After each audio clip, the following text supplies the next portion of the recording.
Okay, welcome to episode 43 of the Edgar Rice Burroughs podcast, where we celebrate the work of the greatest adventure writer of the 20th century. My name is Tim DeForest. I've written several books on what I call pre-digital pop culture, such as the pulp magazines that Burroughs was most often published in.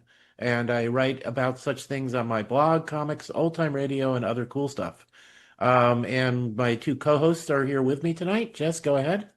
My name is Jess Terrell, and you might know me from the Facebook discussion group for the love of all things Edgar Rice Burroughs, where we talk ERB and related topics and Tarzan and John Carter and folks like that there. We talk about them pretty near 24/7. Let's have you join us on Facebook for the love of all things Edgar Rice Burroughs. Scott Stewart, freelance writer and editor, and looking forward to the discussion we're going to have with going over the Moon Men tonight. Yep, it is the Moon Men, the second of the three books that are in the Moon Maid trilogy. We covered the Moon Maid the last time. Our next episode, which we hope to get to before too much time passes, we'll cover Red Hawk, the third part of the trilogy. And I'll go over the publication history of the Moon Men in just a moment. But before we do that,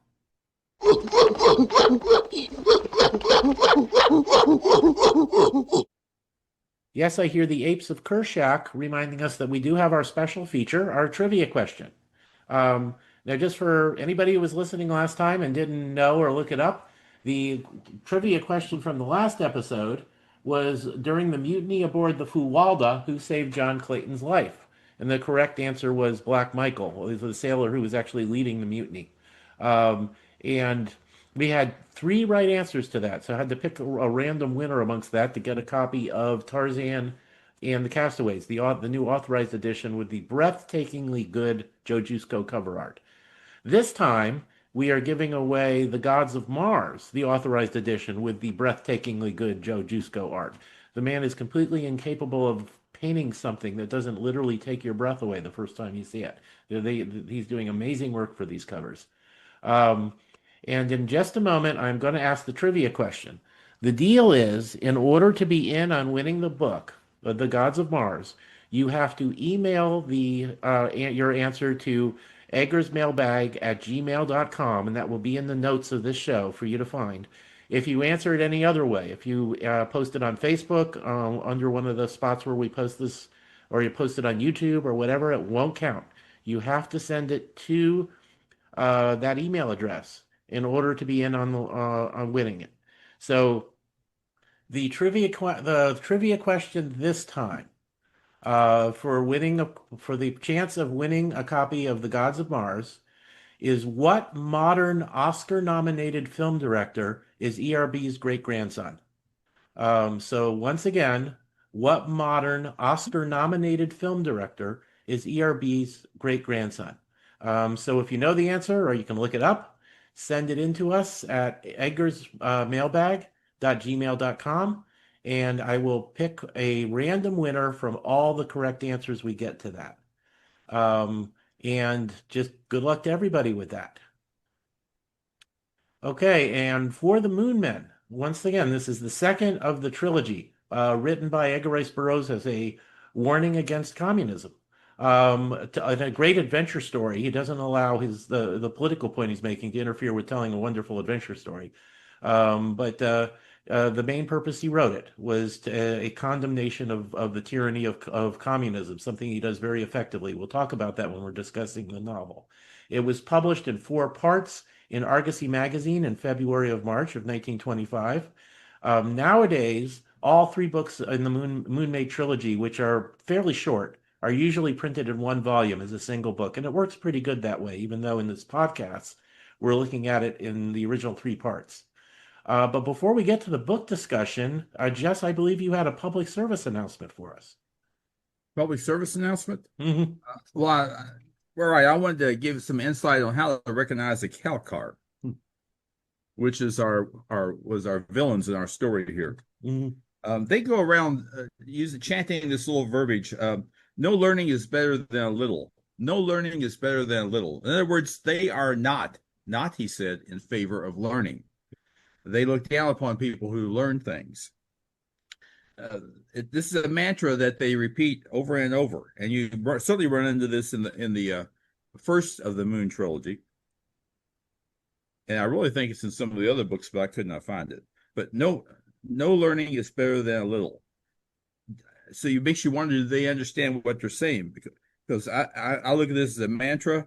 It's counterproductive because in my book, you want to be successful. In my book, you want to learn things, but they think otherwise, and they find fault in everyone who has achieved learning. They look down their nose at people who have achieved learning. These are all controlling techniques. They destroy books. These Calcars destroy books and libraries. The typical Calcar is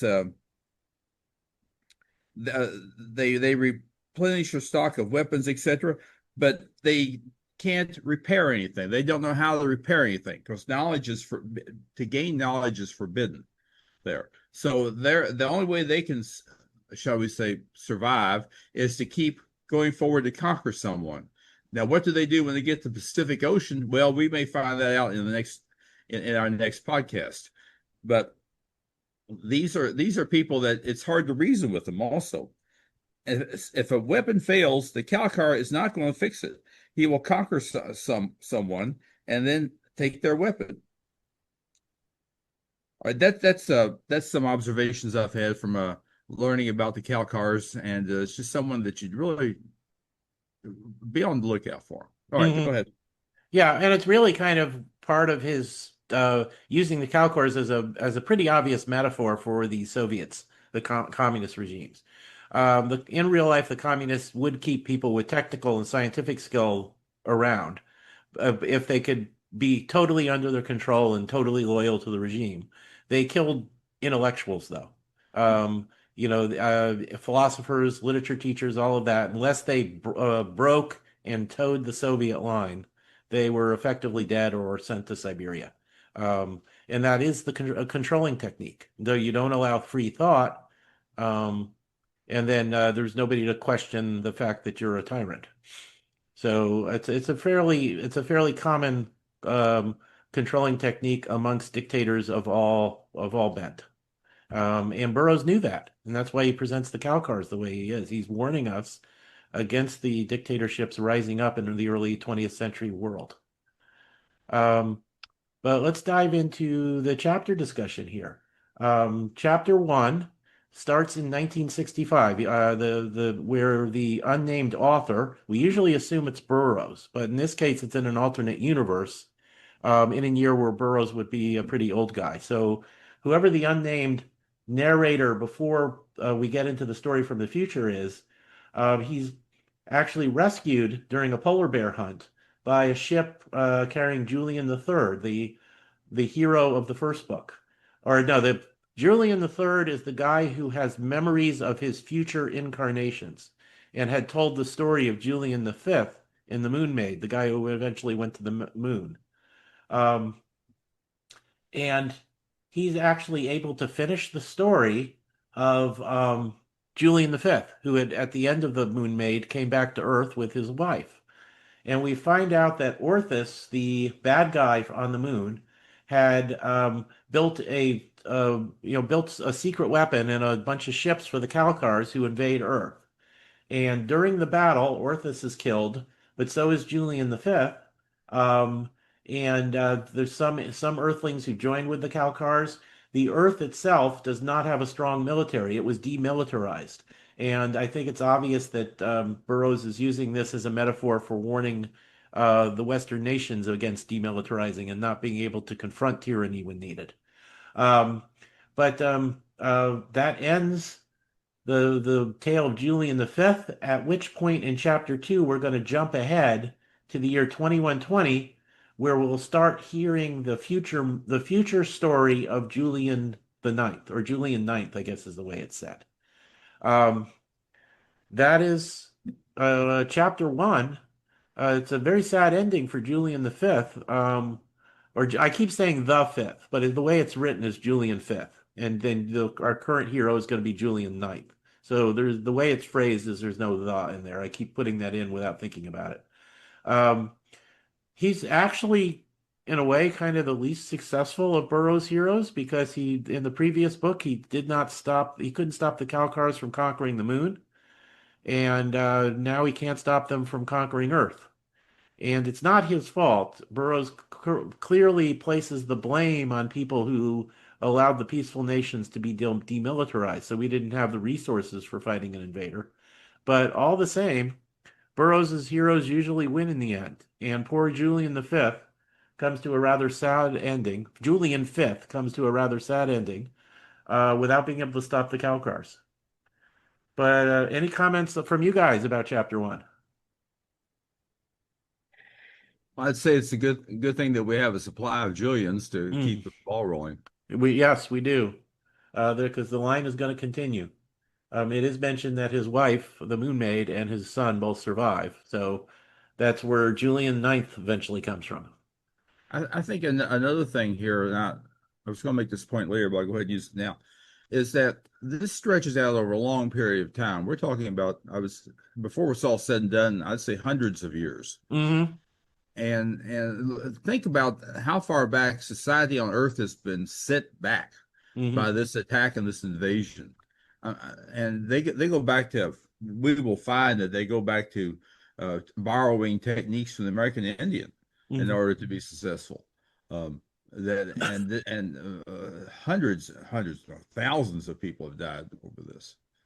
So it's just, I will say that I've read this story several times, but it really impacted me this time, probably Mhm. more than it ever has. It just Yeah. seemed more real. I mean, not to take away anything from Burroughs' other stories, but this story it seemed more real than what I'm accustomed to seeing. That's just a personal thought. Mm-hmm. Okay, I'm done. Okay. Scott, any comments from you? To add on what you guys already said, except unless I misheard in the beginning, I think you said this starts off in 1965. At least that's what I heard, and it's actually 1969. So Oh, if you're there are any right. readers, if there are any readers out there, I don't, or listeners who've read the book, I don't want them thinking, oh, these guys are going off half-cocked. You're right. It was 69. So if I did say 65, I misspoke. So, um, okay. So, chapter two, Sore the tax collector, jumps ahead to the year 2120.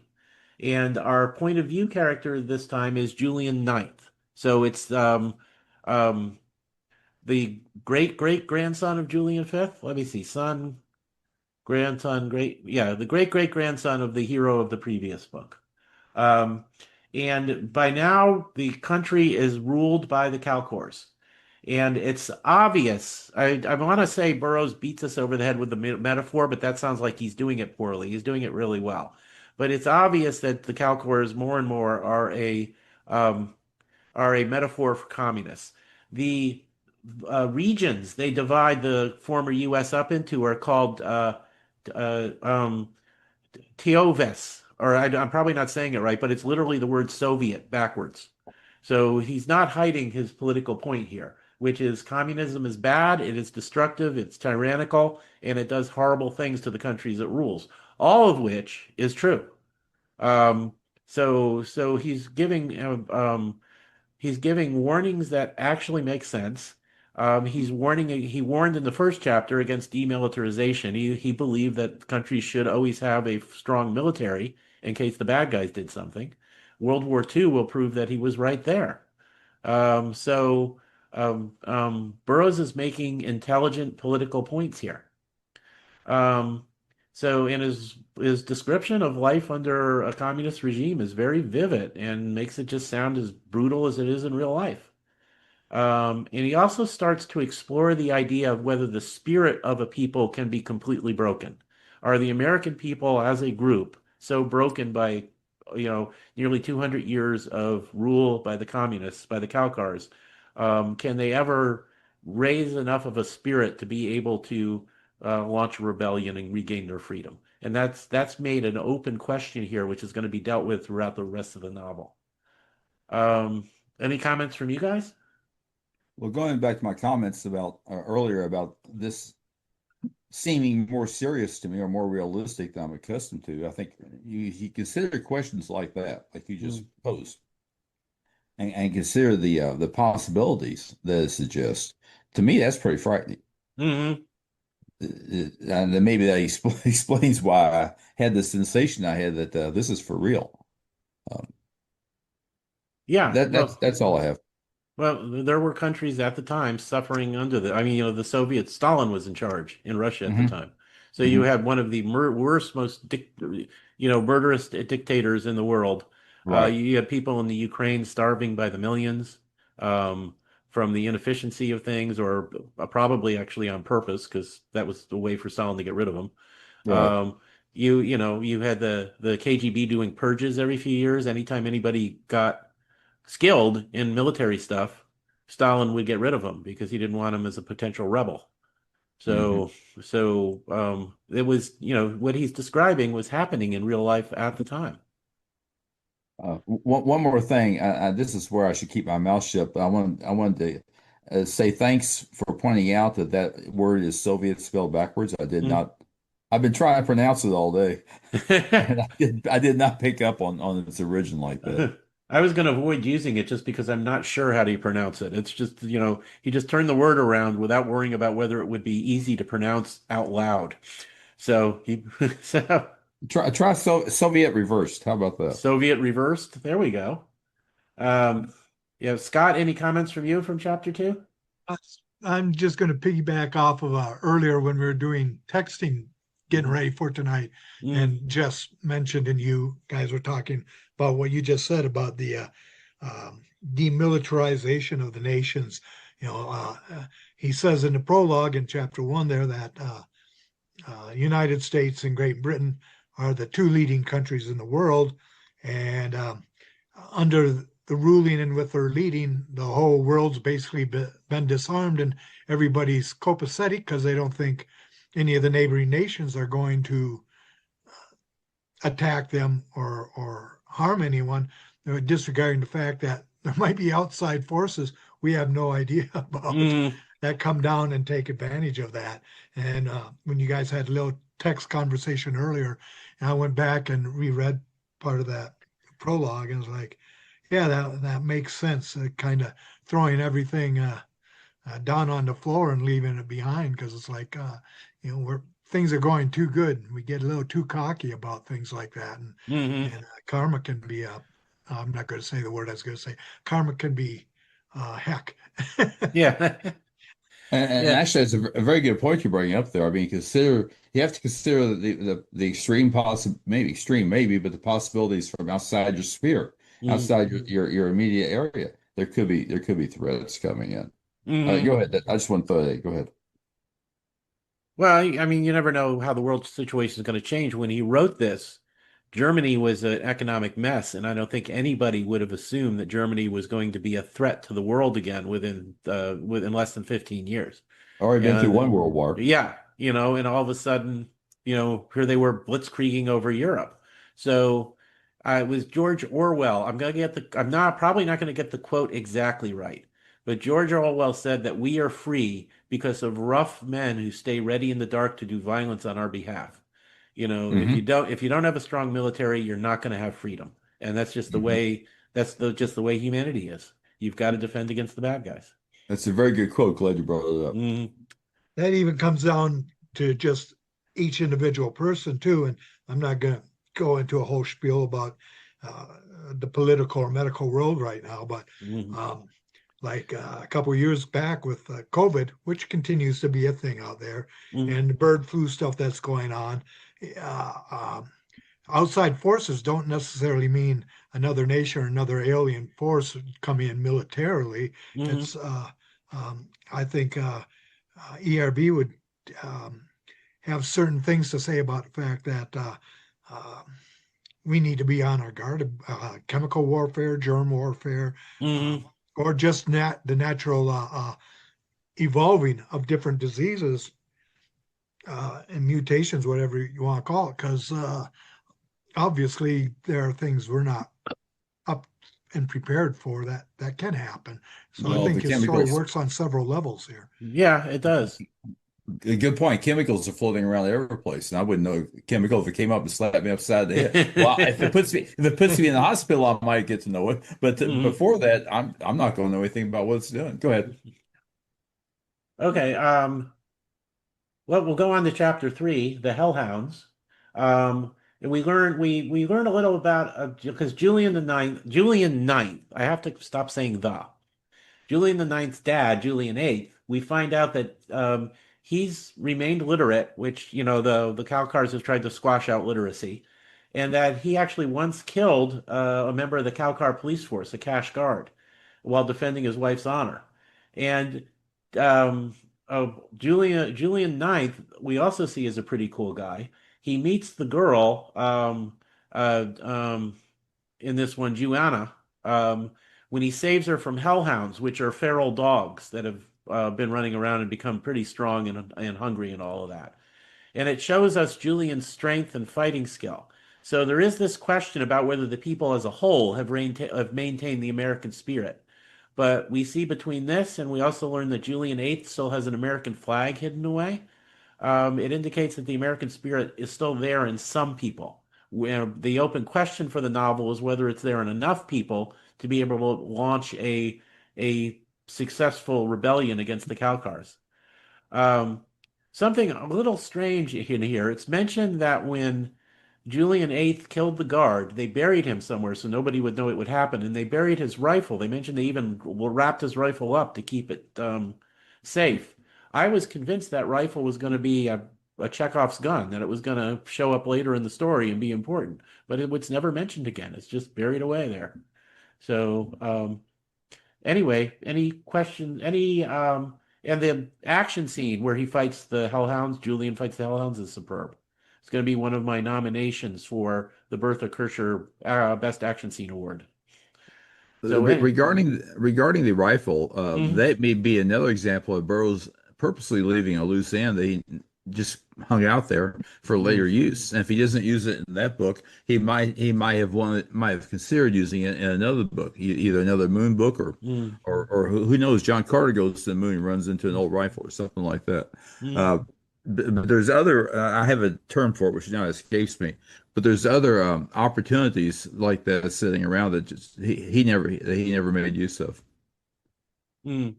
And that just makes me think. We know John Carter exists in this version Hmm. of reality because he was Hmm. mentioned in the previous book. Barsoom is Hmm. there. Hmm. I wonder if him, when like beaming down to visit or teleporting over to visit his relatives, he ever noticed the Calkars had conquered America, and if he was ever thought about bringing some troops down to. Seems like there's mention about Barsoom cutting off ties Yeah, with the okay, Earth. okay. That goes back to that'd be in the Moon Maid, I the think you're first part of right. the trilogy. I think you're right. Which is too bad because it would have been pretty handy to have John Carter Right. and Well, an army of the Warriors of Helium coming back. They would have whooped the Calcars in a day. and of course, there's also the book that Chris Carey wrote, Swords Against the Moon Men, and Carter appears in that. And it Okay. seems like, I mean, he doesn't go all the way to Earth with them, but he does stop by the moon to help out. I remember that. I don't Okay. recall the exact details there, but it's possible that my gut feeling with a poor memory is that John Carter was looking out for Barsoom. That was his home, and the Earth Yeah. was already a lost cause, I'll say. Yeah. Um, and Carter did not want to risk losing hundreds or thousands of people trying to free the Earth That's fair enough. because Yeah. even though he may be a person in high esteem, a warlord and all that, he's still got to get an okay from somebody at home Hmm. before he launches a fight. Go ahead, I'm Yeah. done. It's okay. Scott, any comments on chapter three from you? Um, this chapter really serves to create that cornerstone of the Hmm. foundation of the story. This is really a very apocalyptic book, and this is a chapter that's showing that type of force. We've had dozens of real life stories, whether from World War II, communist China or Russia, or any number of countries anywhere in the world of secret police and regimes creating, a personal, day by day control of what you can do.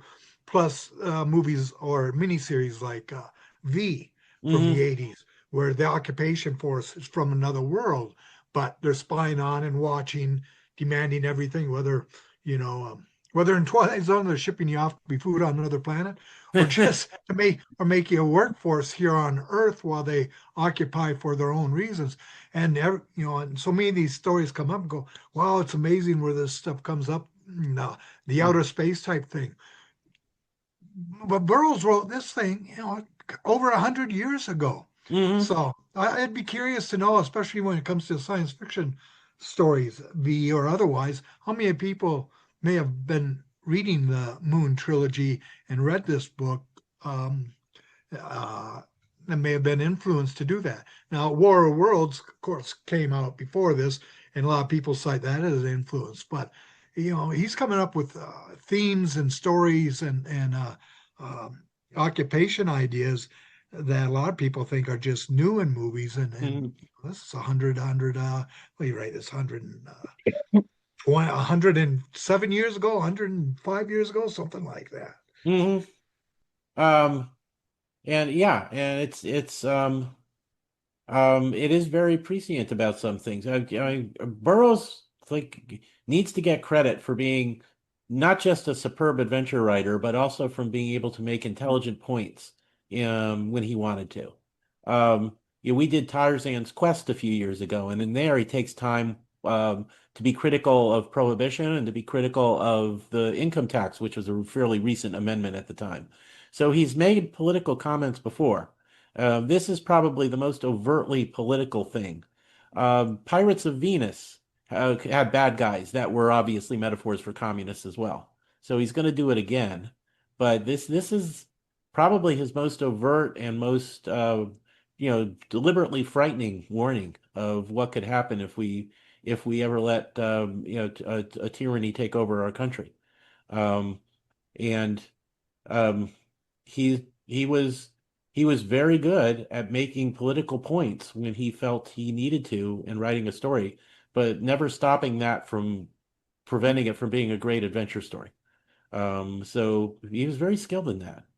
Um, Pound the drum again about ERB mm, because I know we've done it before.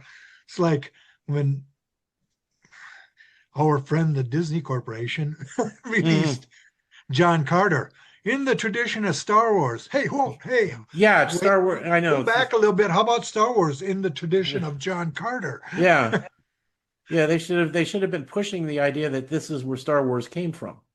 Yeah, Yeah, and well, what can you do? yeah. Um, but well, Disney messed up marketing that movie in a million different ways. So and that was just one of them. Um, yeah, but he's trying to have a warning. I think that's why he uses the reincarnation bit at the beginning of each book to like this is going to happen in the future as part of emphasizing the warning of what could come if we don't guard against tyranny. Having a strong military, looking out for people dumb enough to think communism is a good idea. Um, all of that. You have to be aware of that. And That I think is one of the reasons, or maybe the reason, that he used the reincarnation bit and the guy Julian III being able to have future memories from his future incarnations to be able to tell these stories. It's part of the story being deliberately prophetic, saying this is what will happen if we don't watch out for these real life legitimate bad guys. That's an interesting point. That's an interesting point because if these Julians, this collection of Julians, is uh, exercising their reincarnation and understanding the history of the future, if they Mhm. could have communicated with one another going backwards somehow, that might have put them in a position to stop all this before it occurred. I will say this though, sometimes it gets messy business. I cannot think of any real life examples. So maybe sometimes you can be the Chicken Little saying the sky's gonna fall, but no one's gonna believe it until it actually does fall, and Mhm. then you can point to it and say, "Told you." Okay, I told you all this is going to happen. Now, what are we going to do to keep this from happening in the future? What are we Mm, going to do to recover from this mess? When you have something tangible like that, I think it's a lot easier. Unfortunately, it's costly in lives and property and that sort of thing, but it may be easier to get the attention that you need, that you would like to have had when you first became aware that that was possible.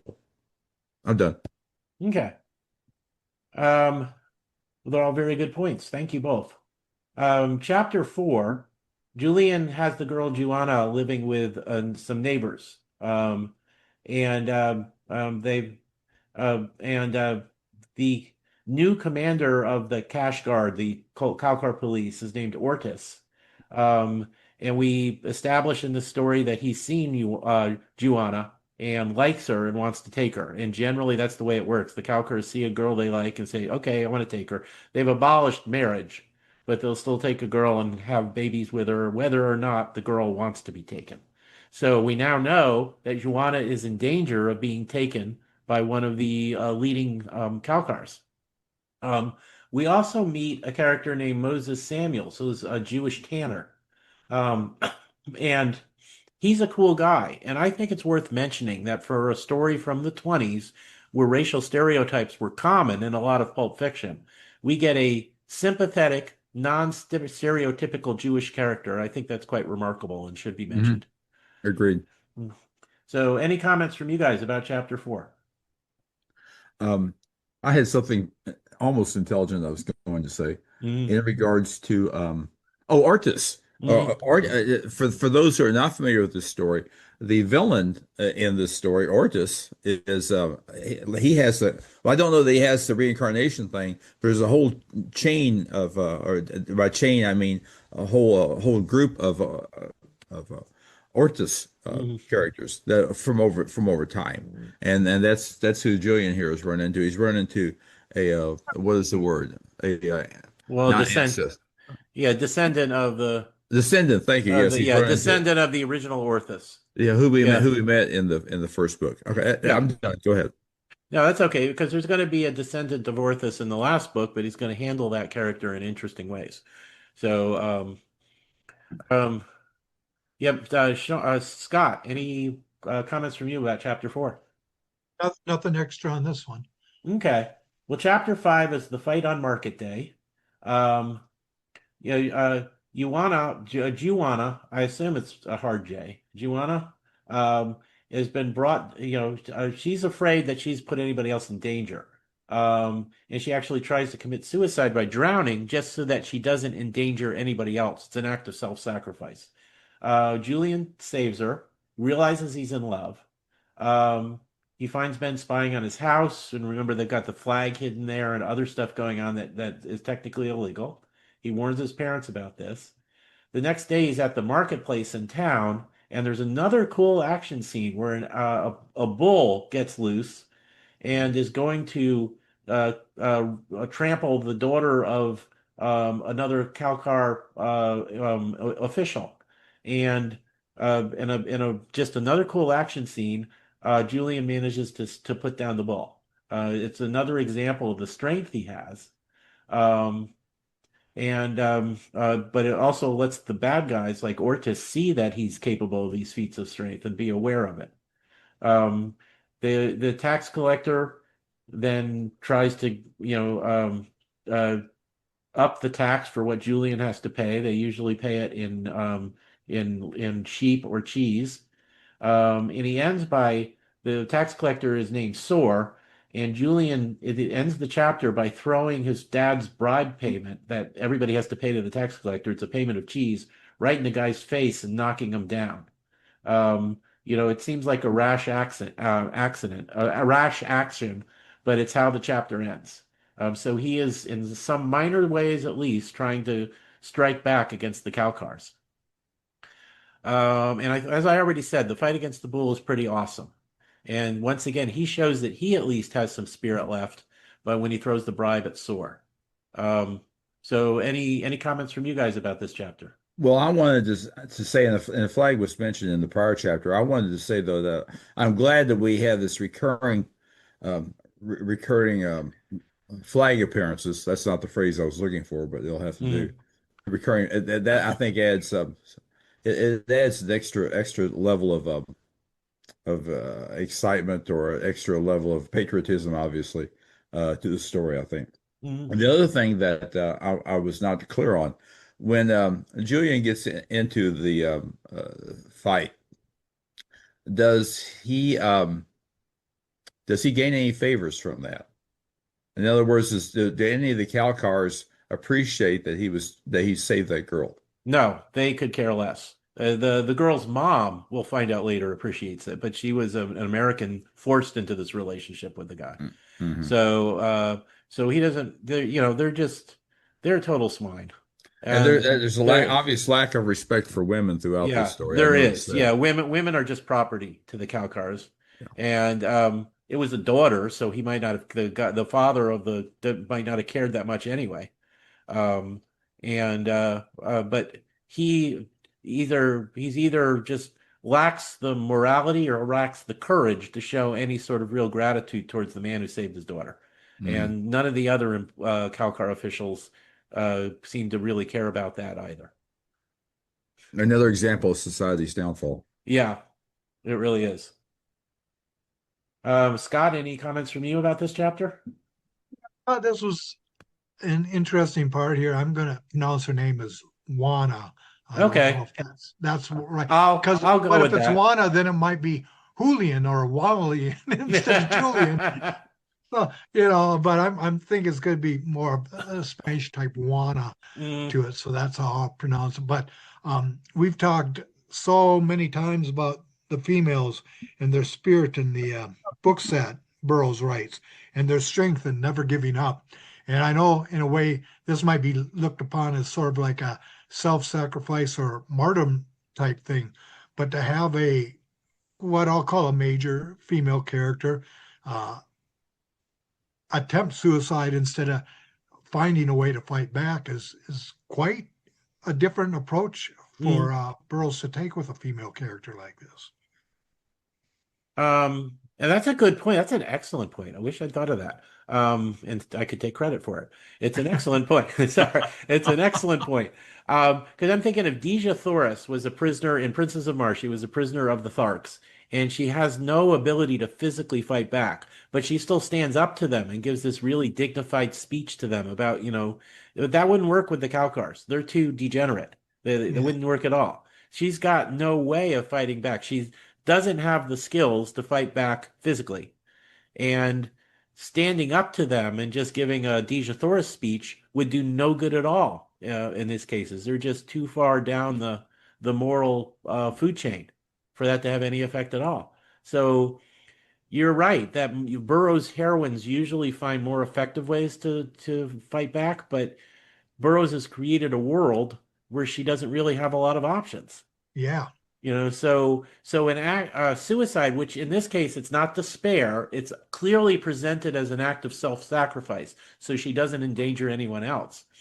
It's really the only outlet for her inherent heroism that she has, yeah. which emphasizes how sad the whole situation is. Exactly. I thought it was a uh, interesting, different take on it. I'm not saying she's being a weak character. Like I Mm, said, it could be self-sacrifice and stuff, but that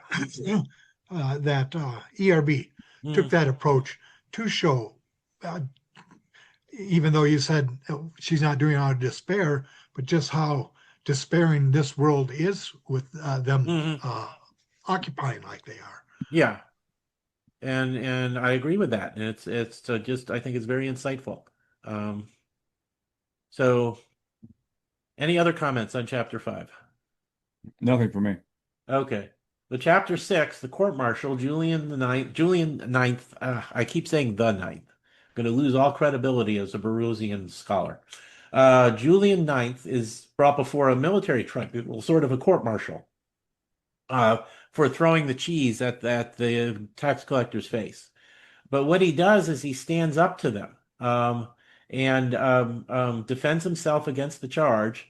And there's a little bit of infighting going on amongst the various Calcars, but also they don't know how to react to someone who stands up to them when shows courage and dignity. They're not used to that anymore. And he just ends up just getting off with kind of a warning to show more respect in the future. Um, he lets his family know what happened. He goes to see Juana, and on the way back, he meets and fights with a guy named Peter Johansson, who's been mentioned several times as being probably being a spy for the Calcars, and breaks his wrist. Um, and now there's the concern that Johansson will rat them out somehow to the Calcars. Um, and the chapter ends with Julian Ninth taking Ioana on a long secret journey to a hidden church. Um, and so once again, we see the idea of courage and spirit being very effective against tyranny. When it's shown him standing up against the bad guys, they literally don't know how to handle somebody somebody just standing up to them like that. Okay, do you guys have any comments on chapter 6? Well, before I forget, I want to be sure to mention, if I haven't already said, I think this American flag that was a recurring treasure. Mm-hmm. I'm very glad to see that, and it reminds me of who we are and where we're from and what we used to stand for as far as the Mm-hmm. story is concerned. I may have more, but that's all I have for the moment. Okay. Scott, any comments from you about chapter 6, the court martial? Yeah, I mean, there's some action on it, but it's not a very action-oriented chapter. This is what we've discussed about Burroughs writing before. This is like a transition, not necessarily a turning point, but transition thing. He's taking Juana to a secret place. He went through the court martial. He got in a fight, but we're right about halfway through the book at this thing. So I won't say it's a peak because it doesn't mean it goes down from here, but it's a transitioning to get ready because all the challenges and repercussions, whatever you want to call them, everything is going to be upgraded or escalated, I guess would be a better word, moving on from here in the story. So, okay, yeah, and that's a good comment about the story structure, and I think that's true. Now chapter 7 is called Betrayed. And in this one, we find out there is a secret church. Religion, of course, has been made illegal by the Calcars. But they do have a secret church and they have a service there. There's like a total of 16 people from their community attend. It includes Julian and his family. Juana is there. The old Samuels, the Jewish guy, is there. Um, they they come up with different methods for sneaking there every week and so that nobody notices, so to keep the location the secret. um, and it's presented as a very good thing for keeping their spirits up and keeping their sense of community alive. Now a week after that, Ortis rides up and says he wants Ioana to be his woman. But Julian steps in and says, "Nope, she's mine." And Julian says, and Juana says, "Yes, I'm his. So you can't have me." He doesn't like this. He threatens them and says she's got the 30 days required by law, the legal time limit, to find a man or to accept him. Um, he leaves. Julian and Juana end up getting married.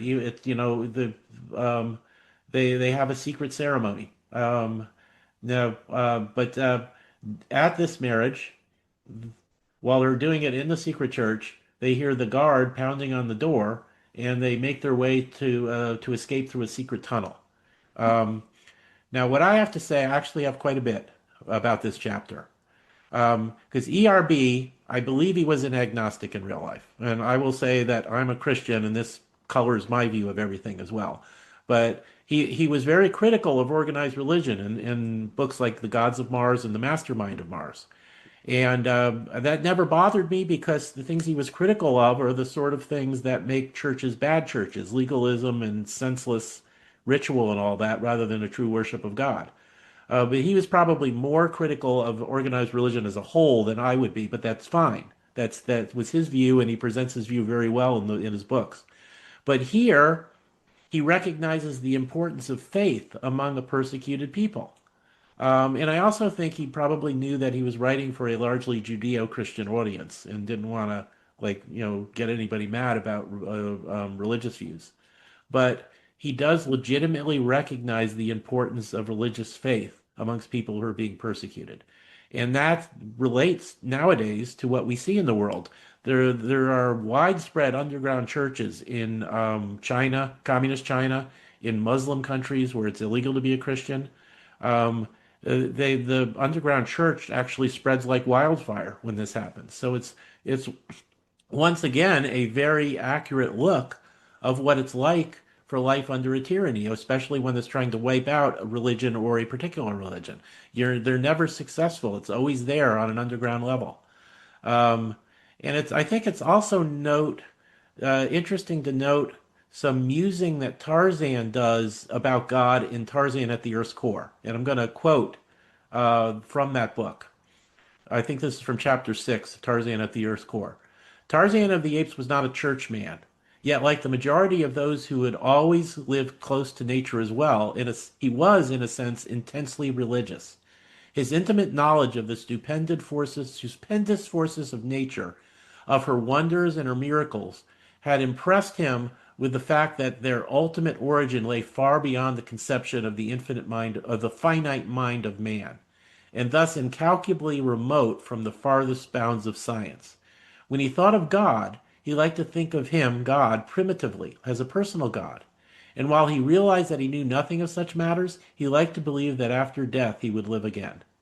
So, um, uh, Burroughs was not, he wasn't just blindly condemning anyone who believed in God.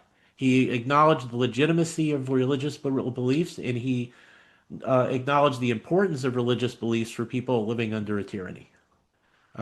Anyway, sorry I went on for so long. Any comments from you guys about chapter 7? Well, I think everything, I wouldn't apologize for that. I think everything you had to say there was really very good and Mm, thought-provoking. You got my wheels turning. okay. Or a couple things, real quick. First of all, regarding the Tarzan thing, you said that was in Tarzan at the Earth's Core? Yes. I need to, I certainly believe you, but I don't recall that passage at It's all. I just have to take another look at it. it's just a kind of an aside when he leaves the Zeppelin and he gets lost because he doesn't Oh realize his yeah, normal senses yeah. don't It work. goes all the way. And Blister gets lost. Yeah. yeah, you just imagine Jane making fun of him of that for the rest of their lives. You got lost in the jungle? Okay. He's Um, probably a tough person to find and anything to poke about. That's a yeah, good one. and then during that time, it's at least it's in chapter 6 if it's not immediately during that time. Okay, well, I can find it. I It's just didn't just a few remember. paragraphs where he wonders about the God and the nature of life after death and all that.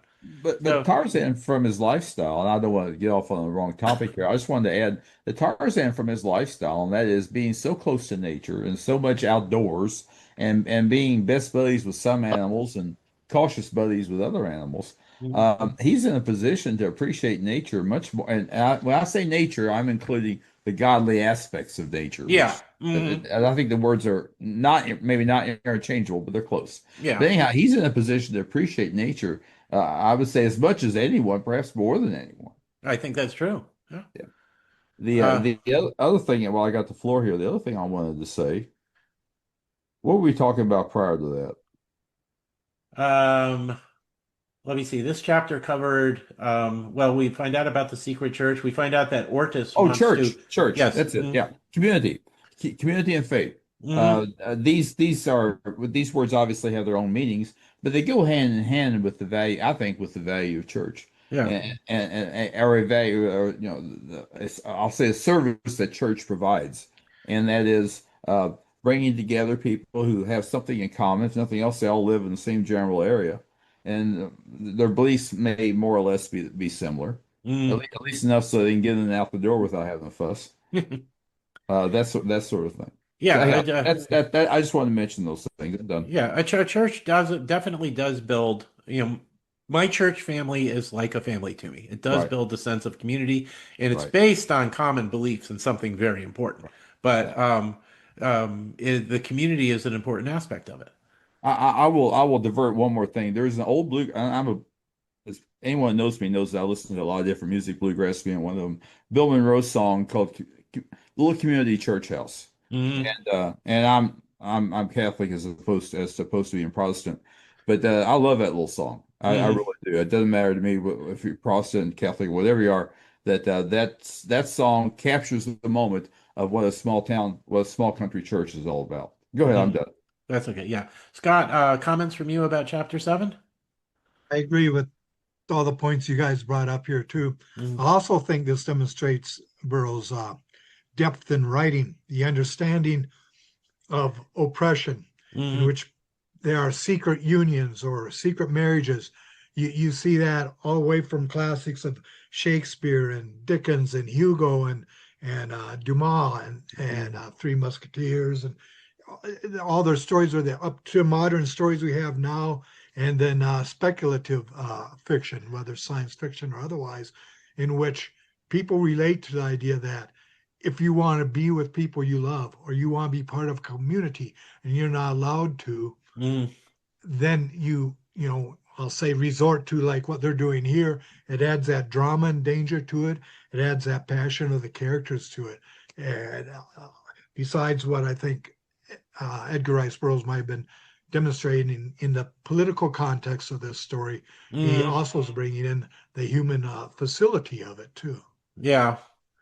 And it just stretches, and I'm not like the importance of it being a religious gathering is I'm not I agree with. I mean, so I don't want to minimize that, but just it kind of reminds us nowadays when COVID isolated so many people, and Mhm. I don't think we've bounced back to people getting out and being a part of groups as much as we were.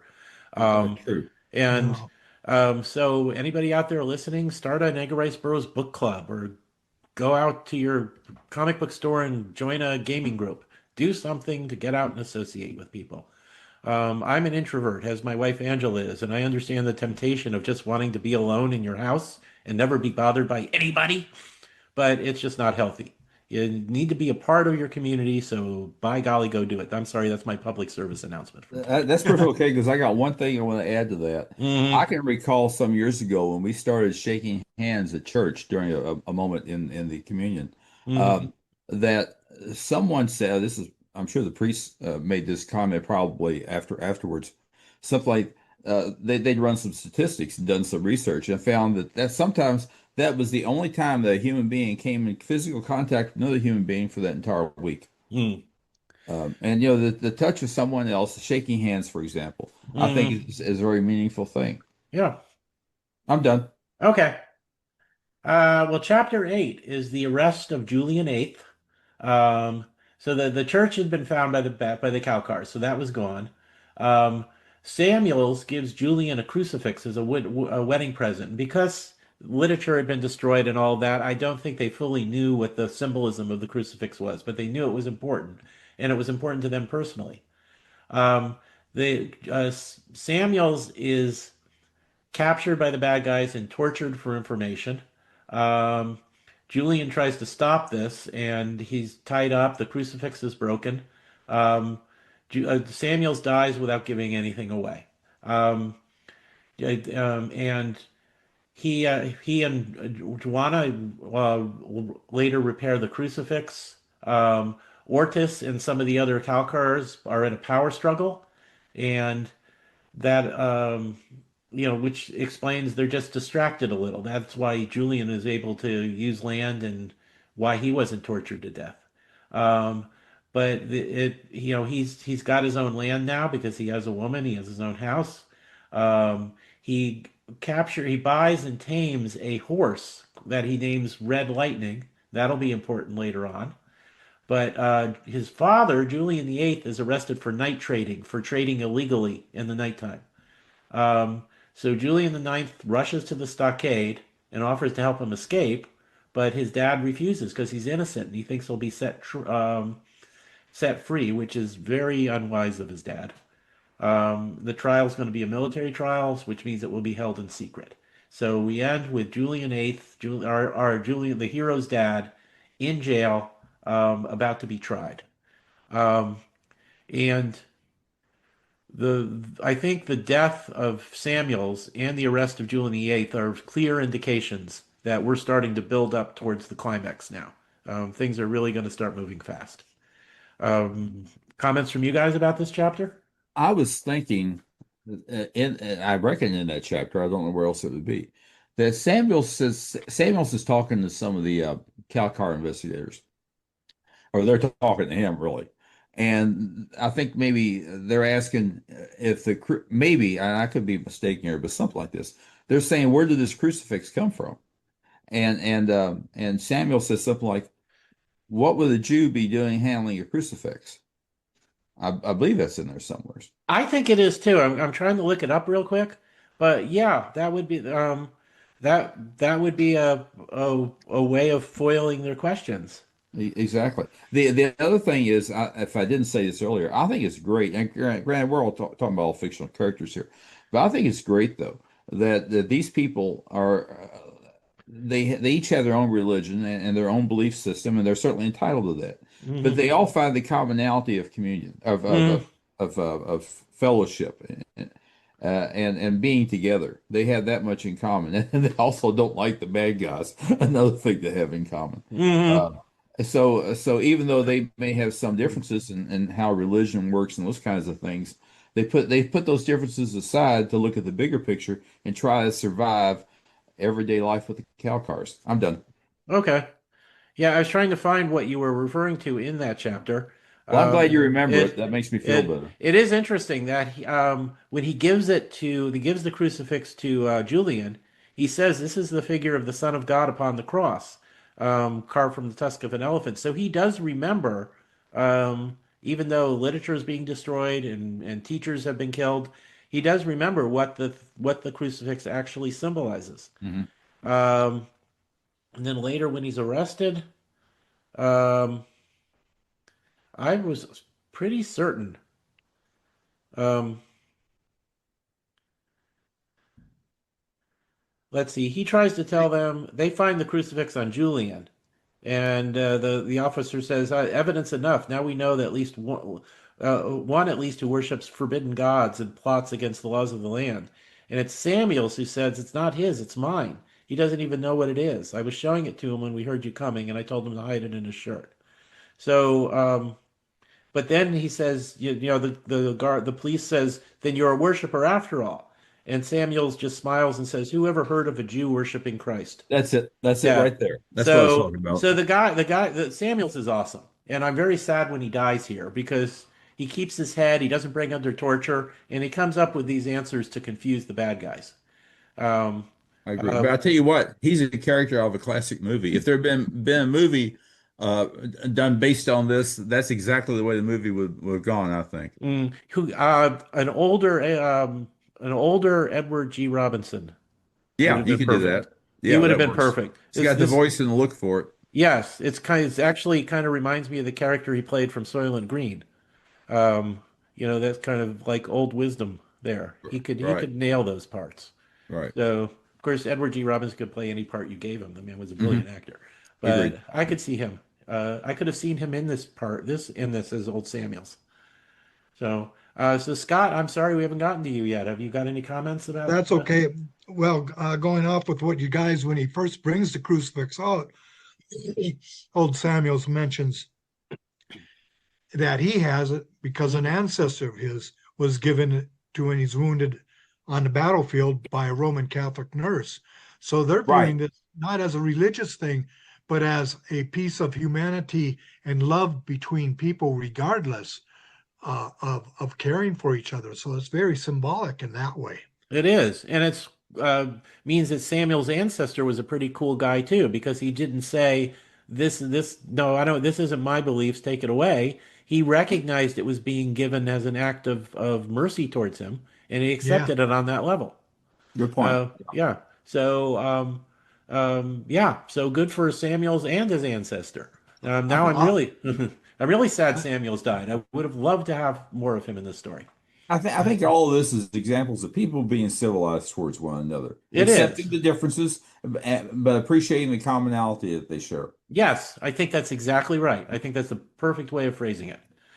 So, I was also surprised that maybe not so much that Samuel's died, but it seemed to me like he died quickly in the story. But mm, we're actually at what would commonly be called entering the third act of the story in traditional hmm terms. So this is kind of like that emotional hit in the gut that usually happens where there's a loss. And now what's hmm going to happen for everyone else in a way, maybe whether honoring him or honoring the thought behind of people helping and loving people. Hmm. That's a good point. Yeah. And when I complain that I'm sad Samuel's died, I am. I wish we had seen more of him, but I understand the dramatic reason for his dying there, and it's very effective. So, chapter 9, titled "I Horsewhip an Officer." So the police let the Julian know that his dad has gotten 10 years in the mines, which is pretty much a death sentence, and that his mother Elizabeth has 30 days to take another man.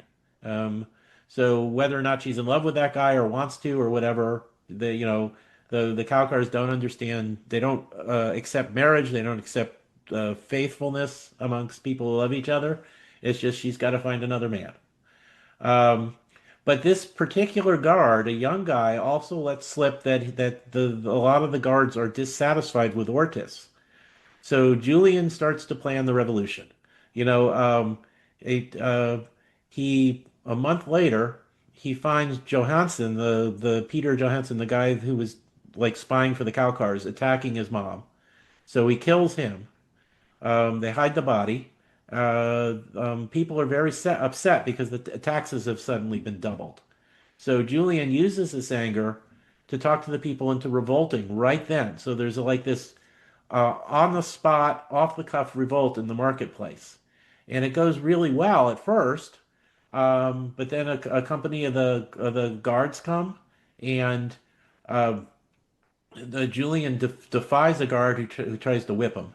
He instead horsewhips this guy, but then he's knocked unconscious and he's carried away. And so there is an off the cuff rebellion, but there's not enough spirit amongst the people. And also, to be fair, they were also confronted with armed guards when they didn't have many weapons themselves. So there is that, to be fair. And Julian himself is stands up to them to the end, but is knocked unconscious and captured. So the first attempt at revolution fails when the people chicken out, but it was not a it was being it's some a rebellion like that is something that's got to be planned. So it wasn't a good idea anyway, I think. And so once again, we have the open question about whether or not the American spirit as a whole amongst most people has been crushed, or whether it can come back. So comments from you guys about chapter 9? An opportunity to rise to the occasion. Mm-hmm. Yep, and they didn't. But then, I don't want to be completely critical. An off-the-cuff rebellion like that without proper weapons or planning was probably not going to go well no matter what. Right. You get one shot at it, no pun intended. You get one Yeah. shot at it, and Hmm. you want it to be a good one. Yeah, I think that's an important lesson. Yeah. Scott, comments from you? Chapter that made me think back to a couple other things we've read and then we've discussed tonight on different themes. Excuse me, and excuse me, in this book. And here we have one about you have 30 days in which you must be with another partner, man, whatever. Hmm. Um, oh, let's start a rebellion on emotion as opposed to well planned out. Hmm. And when we're going over this and we're reading this, and it's like, you know what?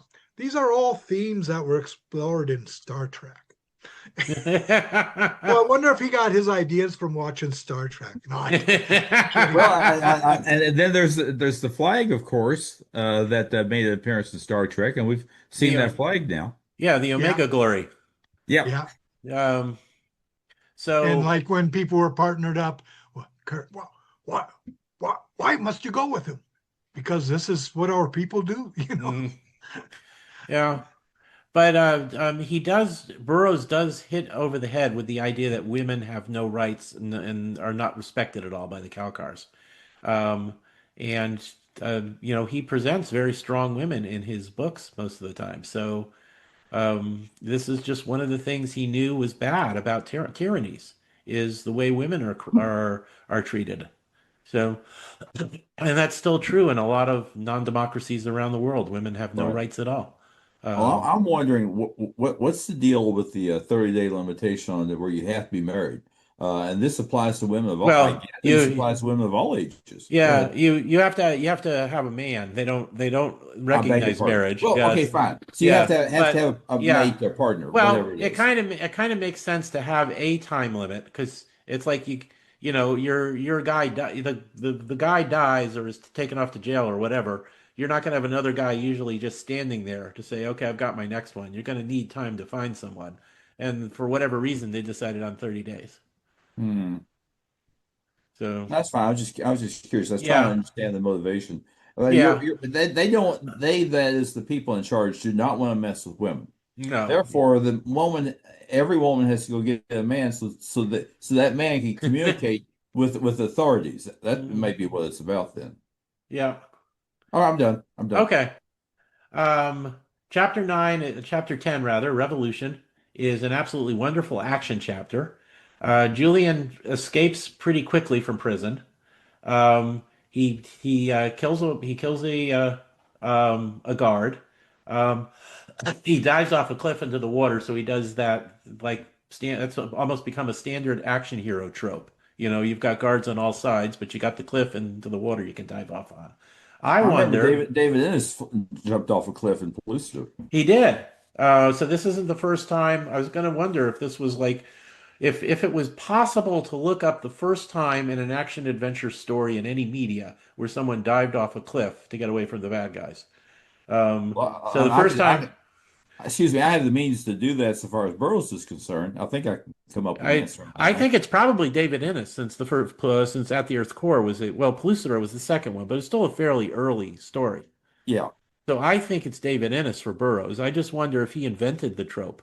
Um, Well, and Tarzan, yeah, of course, I'm thinking more about Weissmiller, and that's not the books. But yeah, certainly Weissmiller made a few dives in his day. yeah. But that's a different topic, though, because I'm not talking books. I mentioned him. Yep. Um, so anyway, he gets away. He gets the flag. He gets his mom. He gets his wife. He gets them to the old church for safety. He goes to the coal mines. He finds and talks with his dad. They start. He starts like one by one whacking sentries, and then with some help, he captures the guardhouse. They capture the barracks. Soon they've got 5,000 men, at least some of them armed. Go, you know, with a battle cry on to Chicago. So, and I don't know if we ever remembered to mention that this is where this is taking place in Chicago, or what was Chicago once. So they've got 5,000 men marching back to take on the main Calcar forces. But by the time they get near, 3,000 of them have deserted. Um, you know, and he finds his mom dying, and that Ortis has carried off Juana. So um, the you know so Julian eighth and Julian ninth they bury Elizabeth, Julian eighth's wife and ninth's mom, and then they march on to confront the bad guys. So we're coming up on the last chapter. So once again, like 'cause so many of the prisoners desert rather than march to battle. Once again, he's keeping it an open question about whether or not the people as a whole have enough spirit left in them to fight back against the Calcars. And it really raises the suspense a lot as we go into the last chapter. Comments from you guys? Well, certainly in a situation like this, you want to make sure that everyone believes in the campaign that you're trying to organize Hmm. because if they're ready to throw their hands up in the air and just take off and hide somewhere, that's not going to do you any good. That's obvious. Yeah. The other thing Well, I was wondering about is this this little community church house, as I call it. Surely, goodness, the Calcars have know to check that place periodically to see if there's anyone in there having church or something. yeah, I think in his hurry to get to his dad, Julian Ninth made a bad decision on where to hide his mom and his wife. First Yeah, place available. yeah, he wouldn't have had a lot of options. So I think he Right, took a right, chance. He had to take a chance, and it didn't work out. and I can certainly see, heck, I've seen this in film, people gathering in a church for safety. Hmm. Whereas when you look at a church as a typical building, and sometimes not put up as strong as some other buildings, or at least Hmm. the older ones that is. And so it may not be as safe as you think, even though you've got divine intervention surrounding you, you hope. Yeah. Scott, comments from you on chapter 10? When you're talking about tropes, Mhm. jumping off cliffs in the river, for a minute there, I thought you were going to paraphrase Butch Cassidy and the Sundance Kid when they're trapped on the ledge above the water from the posse, and I don't know how and to swim. Butch goes to Sundance. What do you mean you don't want to jump? And Sundance goes, I can't swim. And Paul Newman, Butch goes, well, hell, the fall will Will probably probably kill kill you. I know. One of the greatest movie lines of all time. you. Um, that actually makes me think of Jess. You were saying you need to make sure the people in your army all believe in the cause. Right. Yeah. Um, I'm thinking of a very little known Western that's actually hilariously funny called Shame Shame on the Bixby Boys. If you Huh. can ever find it, watch it. But at the Which end, one? it's called Shame Shame on the Bixby Boys with I Monty don't know it. Markham. Yeah, Don't know nobody that. knows it. Nobody knows it, and it's a funny movie. They're marching to confront the bad guys at the end in a shootout, Uh-huh. typical Western shootout. Yeah. And they bring his old deputy along, who's not much use, and the town doctor along, who's not much use. And the guy with him, who's the only other competent gunfighter, says, should we even bring them? They don't want to be here. And Monty Markham's character says, well, at least some of the bullets will be shot at them instead of us. So, so, so, it would have been nice to have some of those 3,000 desertos there, even just to make more targets for the calculus. That's an awful Oh, way of looking at it, I give the know. deserters a front row seat. Hmm. I'm not familiar with that film. You mentioned Monty Markham. That's a name I've not heard in ages. But that's a great line, though, I have to say. It's just Look that up tonight. it's a funny movie. I think it may be on YouTube. Um, and I don't know how good a print it is, but I saw it in a theater in the Philippines when I was in the Navy, and then I couldn't find it for years until I finally saw it again somewhere, so on TV somewhere. Um, and it's so little known, but it's funny and it deserves to be watched. Sorry, I'm talking. Yeah, you can watch it on YouTube. Shame, shame on the Bixby Boys. Thanks. Mhm. So, anyway, that's a bit of a diversion. Sorry about that for those who are listening. I was just But thinking it's yet another product that we offer, movies you never heard of. yeah, so Shows how so influential an ERB is. Westerns, yeah, there we go. where Um, so chapter 11 is the butcher, the climactic chapter. Um, they're heading to the marketplace. They pick up their neighbor Jim Thompson, who's been a good guy in the book all along, an ally. They're down to about 1,000 men, so everybody's running for it rather than fights.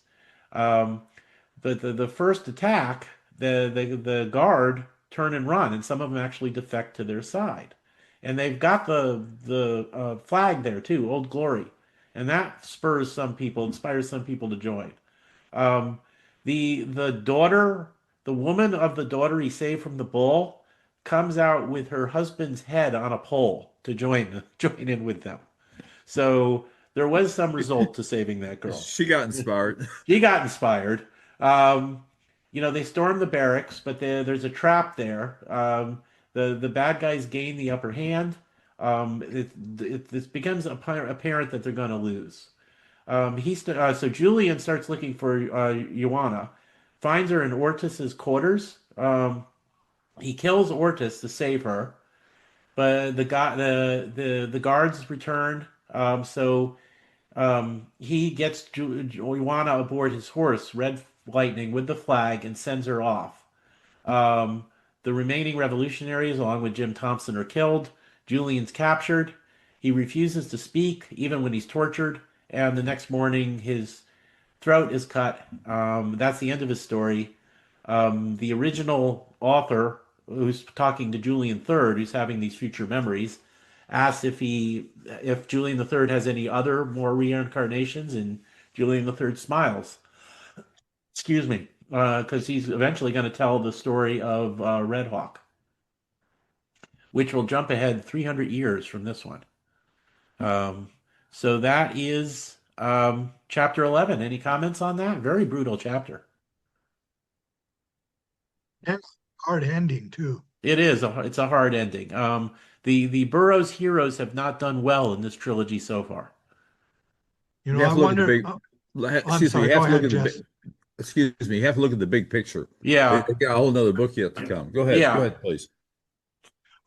I was just going to say, yeah, both in the first book and in this book, he leaves off with well, in a way, they escape at the end of the first book, but here we find out in this book that Julian fifth died, and now we're on here.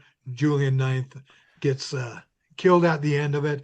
Very depressing. I'm just wondering if the readers of these books had the same reaction I did at the second Star Wars movie where Luke gets his hand cut off and the movie just ends. And I'm like, what do you mean I got to wait 3 years to find out the next part? We basically have immediate access to the next book, The Red Hawk, to see how Mm, the story goes in. So we can go, okay, what's going to go on? Like Jess said, the big picture. But back then, you didn't have the big picture until later that year or the next year or whenever he's going to do the follow up on it. And mm. I hate that. There was 6 months before Argosy All Stories started printing the Red Hawk. So Okay. this this cliffhanger had people waiting half a year. So They're not as definitely hanging off the cliff then. they are, yes. Yeah. So not as bad as the 3 years we all had to wait before we could see Han Solo get rescued. Right. Dang you, So Lucas.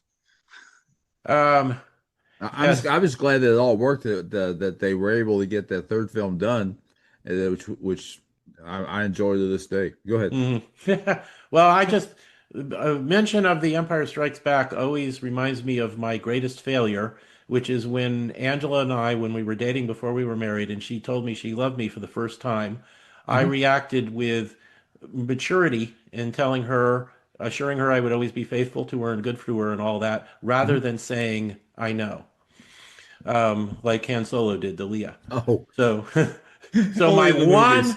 my one opportunity to put in the It's homes better than the responding, you should. well, why wouldn't she? She had me, by Yeah. golly.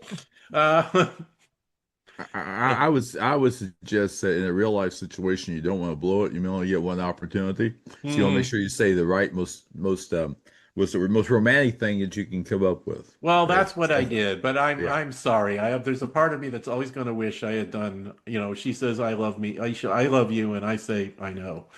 And you can't, I could still say that when she says she loves me, but it's not Yeah. the same as the first time. So that's my greatest failure. I heard Uh, I heard a joke last week that has nothing to do with the ERB, but your story did, mm. where older husband and wife are turning into the driveway going home. She looks at her husband and goes, "You know that guy 2 blocks back who was staggering drunk on that street corner? He's the guy I left for you." And the husband responds, "Wow, 20 years and he's still celebrating." So, okay. Okay. Any final comments on the novel? What I'm going to say is I think Burroughs does a great job of making his political points really vividly without at all taking away from the intensity of the story he was telling. Mhm. It's just an excellent story, and you understand his political points perfectly, but at no point are you being beat over the head with it in a way that takes you out of the story.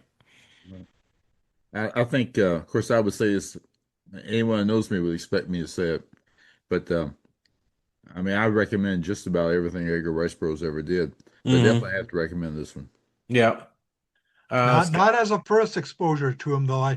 I think this is the most depressing of all the stories of books he's written at.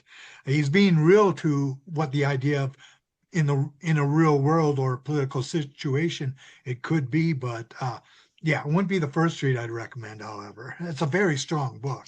Hmm. Right, Yeah, it's right. good. Yeah, if you read this without having read any other Burroughs, you might have a false impression of what his books are normally like. I think, yeah. Go ahead, go ahead. No, that was my point. Well, excuse me then. I think perhaps the thing that's on my mind is in order to communicate a difficult situation and you want it to be accurate, then you have to talk about difficult things. Okay. Yeah, that's true. So, Okay, well, the last thing we have to do,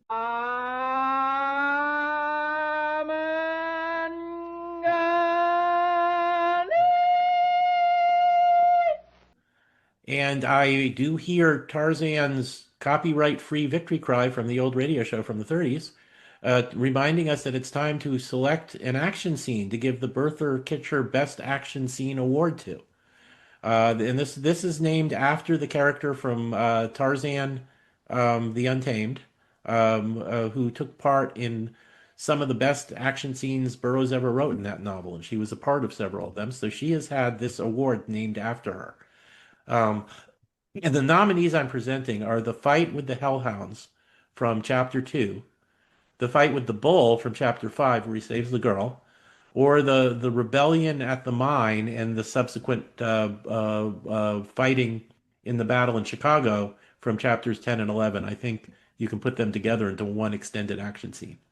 So which of those guys, or would you have another nominee? But which of those would you pick as the best action scene in this novel? It is kind of a I tough. would probably go with, in a way, the last one, but Mhm. so discouraging, I'm going to go with the Hellhounds. Okay, the Hellhounds is an epic fight. So Jess, do you have a choice? It's I think any of them would be a good choice. I'm sorry. I think any of them would be a good choice. Okay. What was it? What was that? Tell me about that third one again, real quick, Well, the please. rebellion. He launches the rebellion of the at the mine, taking out the sentries and freeing the other prisoners, including his dad. Forms an army to march on Chicago, and then they have the fight in Chicago. I'll take that one then, I take that one. please. Geez, I'm kind of torn. I could pick the one with the bull and make it but I Take kind whatever of you want. yeah, but then we wouldn't be able to give out the award. Um, I think Scott, I get your point about how because it ends depressingly, and you wanted to pick something that had a better ending, but it is just a superb, intense battle scene, um, all the way through. That I've got to go with the mine mass escape leading to the battle in Chicago as the best action scene in the book. No So problem with that. yeah, I had to go back to the Hellhounds. yeah, no, I agree. I see what your point is. So that's the winner. If we had someone to send an award to, I guess we would. But symbolically, that scene has won the Bertha Kitcher action scene award.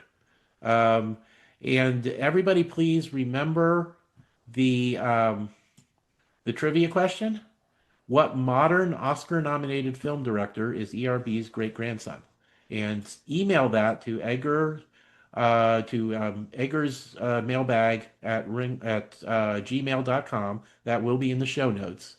And if all the right answers I get, I will buy. Let's see, this is November 23rd. I will pick an answer on December 10th and then let the winner know that he's won the book. And if you've sent the right answer and you didn't get picked randomly, I'll let you know that you didn't get it this time. Um, so that's going to be it for this week. Um, please just keep an ear out for our next episode. We haven't definitely scheduled yet, but I think we all want to kind of do it soon. We're coming up on the holidays, so I don't know if we'll get to it before January. But we will be talking about Red Hawk and finishing off the Moon Maid trilogy. And that's going to be a really fun one to talk about. Just like I think this one was. I appreciate you guys being here. I think this was a great conversation on the book. And I think we're finally starting to get good at this. So, so um, what else do I want to say? Just keeping, anybody who wants to read my blog, comics, old time radio, and other cool stuff. Are still I for sale. Coffee Not cups. actually not at the moment because Oh, that store has disappeared and I don't know oh, why yet. It oh. might be because we weren't doing enough sales to keep it active. I was But not aware. I haven't figured out what's going on yet, but our store is not up at the moment. So I might have to reopen it under another service. But so for the moment we do not have merchandise to sell. So and I apologize for that. Coffee But tastes good coming out of our cup. I can tell you that. yeah, we had some nice merchandise. So I will try and find out what's going on with that and reset up the store or go to another there's several services where you just put your stuff online and the people service takes a cut when it's sold. So all we have to do is send them the artwork. So I will look into that and find out what's going on, and hopefully we will have a store again soon. But at the moment, that's on hiatus. So hopefully you'll see us again by June, or by July, January rather. Not June would be an awful long gap. So Scott, you have anything to plug before going out? Well, just say this is Scott Stewart, aka Scott the Ninth, um, signing off here. And to just dangle the carrot in front of the horse, um, a little teaser that we hope on the next episode or in a podcast related to the next episode to just have a special treat for the for our audience here with a special guest that deals with the whole Moon trilogy we've been talking about. Yeah, I'm hoping that happens because that sounds like great fun, and I appreciate the work you're doing in trying to set that up, Scott. Thank you. Jess, you want to plug your website and anything else or Sir, Facebook group? well, thank you. I very much would like to mention, for the love of all things Edgar Rice Burroughs, that is on Facebook, the Facebook discussion group where we talk about ERB pretty near 24/7 at a time. For the love of all things Edgar Rice Burroughs, drop by and see us. We'll be open. We'll be there. Okay. And please look at my blog, Comics, Old Time Radio, and other cool stuff. You can find a link to Amazon, to my authors page on Amazon.com and buy my books. I also have a link to my BookTube channel on that, if I could plug that. I now have a channel where I review all the books I read and have little special videos about other things, such as the book that my dog ate, books my wife made me read before I could marry her, and memories of books that I read as a kid. So, and if anyone is interested, I was asked by a couple of different listeners to do a document that'll come out at the end of the year that has reviews of all the books I've read this year. It'll be about 160 books if I hit my Wow. goal. So if you're interested in getting a PDF copy of that, you can send an email to the Eggers mailbag address and ask for a copy, and I'll keep that in mind. And when it's ready to go at the end of the year or the beginning of next year, whenever I get my last book of this read and the document finished, I will send it off to you. Um, and I believe that's all for now. Scott, Jess, thank you again for listening. And we will be back with the next episode very soon, I hope.